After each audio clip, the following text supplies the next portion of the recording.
Hey everyone, and welcome back to my channel and to my December wrap up. Oh, I forgot to look at my nose. I'm going to have to stop.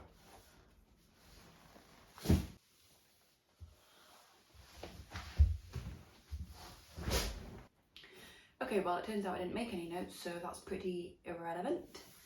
I will just do my best. The month started with this delight of a book called Three Sisters by Heather Morris, which I believe was my November poll winner. I started it at the end of November, finished at the start of December.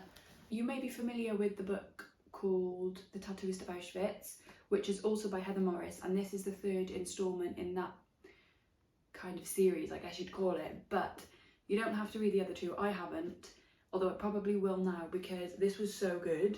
So it's a true story about these three sisters, and two of them were taken to Auschwitz as teenagers, and then about 2 years later the third sister miraculously was put into the same camp.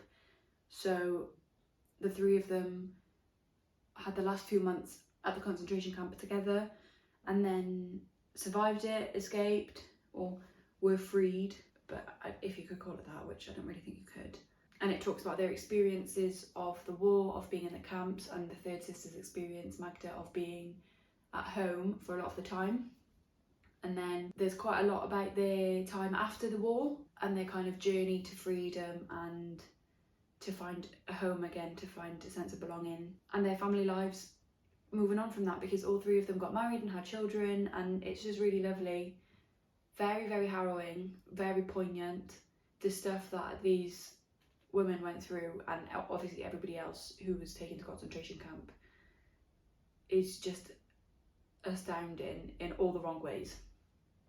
But they got through it, and this is their story, and I would highly, highly, highly recommend reading this. I gave it 4.5 stars. Next, I read Heartstopper Volume 4 by Alice Oseman. How wonderful. The fifth one has just come out a few weeks ago, so I will be getting my hands on that as soon as possible. I just love this series. It's a graphic novel series. It's just so wonderful. This one did deal with some pretty kind of heavy stuff, or at least touch on it, but it's just so lovely, and it's just so cute and adorable. I just love it. I just love it. And we're now watching Heartstopper on Netflix. I think it's on Netflix. We've watched the first season. We are a few episodes into the second season, and just love that too. So 4.5 stars, easy peasy. Yay for Heartstopper, I love it. Next up, I finished the audiobook of Alice's Adventures in Wonderland by Lewis Carroll and narrated by Jodie Comer. I don't remember ever really being into it when I was younger, so it wasn't particularly nostalgic for me, and I didn't really enjoy it. I found Alice actually quite irritating, and I didn't love the voice acting, but I think that was just her trying to represent Alice, and it was annoying like her. So that's pretty much all I have to say about that. 1.75 stars I gave it. Yeah, not for me. Next, I read The Sisters by Claire Douglas, which this was my December poll winner. That's it. The flop on this though, amazing. Yeah, I didn't find this particularly special. Like, it was good enough, but I wouldn't really call it thrilling or gripping, which for a thriller is not ideal. I had questions, like why Abby didn't just get the hell out, I don't know, but I've never been in her situation, so I can't really judge. Basically, let me read you the blurb. When one sister dies, the other must go to desperate lengths to survive. After a tragic accident, still haunted by her twin sister's death, Abby is making a fresh start in Bath. But when she meets siblings Bea and Ben, she is quickly drawn into their privileged and unsettling circle. When one sister lies, she must protect her secrets at all costs. As Abby tries to keep with the demands of her fickle friends, strange things start to happen. Precious letters go missing, and threatening messages are left in her room. Is this the work of the beautiful and capricious Bea, or is Abby willing to go to any lengths to get attention? When the truth out, will either sister survive? It was fine. Nice bit of escapism to just get read through the week, but I wasn't wowed by it. I wasn't wowed. I feel like there was something else I had to say about this, but I don't remember it. Oh, yes. Big trigger warning for self-harm. Not something that normally triggers me, but I was very uncomfortable because it was just brought up so abruptly and insensitively. It really made me uncomfortable to read. I just didn't feel like it was done in a particularly sensitive or palatable way. And obviously, if it was intended for shock factor, then it kind of makes sense to do it like that.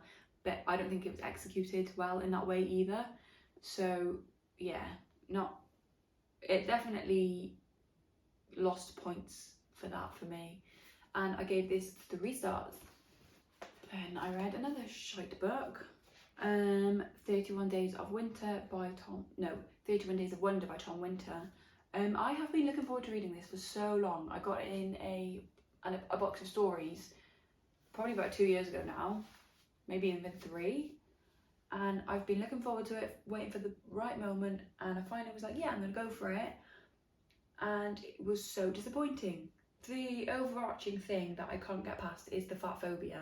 It was disgusting, and it wasn't even resolved at the end, and it was just uncomfortable.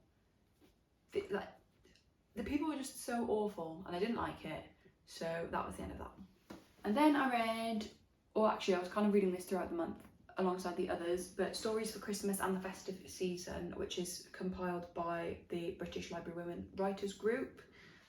Lots of older Christmas stories, New Year, that kind of thing.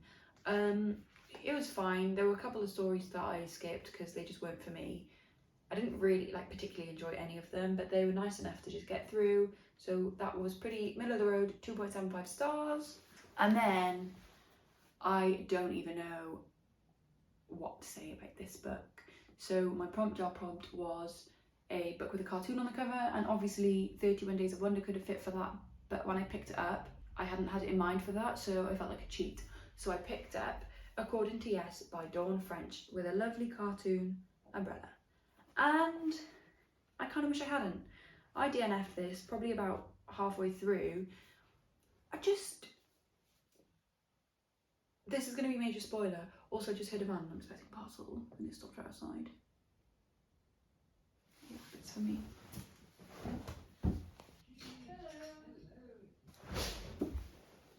It wasn't for me. Right, let's continue. Okay, this is going to be a major spoiler, but my recommendation would be do not read this anyway. So let me tell you why. Basically, it's about 38-year-old Rosie Kitto, who was a primary school teacher from Cornwall. And for whatever reason, I didn't really get to the bottom of this by the time I put it down, but I believe she's running away from some sort of heartbreak or whatever. So she's decided to be a nanny in rich New York to these 2 twin boys who are living with their grandparents while their parents have a custody battle over them. Okay, so the twin boys are 8, living with 80-something-year-old granddad and 70-something-year-old grandma, and then their dad also lives in the apartment, so he's in his 30s, 40s, I would imagine, but he's not very involved in the boy's life. He's not a very present father. And they also have an older brother who's 18. Okay, so the book's ticking along, I'm like, yeah, okay, this is nice enough. And then all of a sudden, she meets up with the granddad to hook up. So 40-year-old woman, 80-year-old man. Fine. If that's your jam, fine. But that's your employer's husband. So risky move, and the grandfather of the boys you're nannying. Weird. Next thing, she's up on the roof of the apartment block, but she wanted to do this garden up on the roof with the boys. Fine. And I think it's going really, really well. And then they decided to camp up there. So the twin boys are in one tent. She's drunk. Their 18-year-old brother is also starting to get drunk. Next thing you know, she sleeps with him on the rooftop in the tent. Knows she's taken his virginity. Knows full well, in my opinion, that she's taken advantage. Next thing, next day, he's telling her he's in love with her, and she's like, don't think so. What? And then I just stopped reading it. I kind of had that morbid curiosity. I saw a review that said this is the kind of book that you keep reading in the same way that when you drive past a crash on the motorway, you look, even though you know you're not going to like it. So I kept reading. Then she hooked up with the granddad again. And then, for whatever reason, I was just like, no, that's it. I'm not reading it anymore. Read another review. And turns out, in the end, she also hooks up with the dad. So she's gone for 3 generations of the same family. Well, oh wait, no. Sorry, she doesn't hook up with the dad. The dad basically raped her. One of the reviews said she had sex with him while she was asleep. So he had sex with her without any consent. And my understanding is that it was just kind of glossed over, like, oh, guess we had sex last night. No, you didn't. You were assaulted. So I don't know what Dawn French was thinking. I don't know what any of her publishers or whatever were thinking. Like, oh yeah, this is a great idea for a book. Disgusting. Horrible read. We'll be getting rid of that. So that was my month of books. I'm currently reading Swear Wins Life by Renee Carlino, which I had hoped to finish on New Year's Eve, so that I finished with the year with a book and start the new year with a book.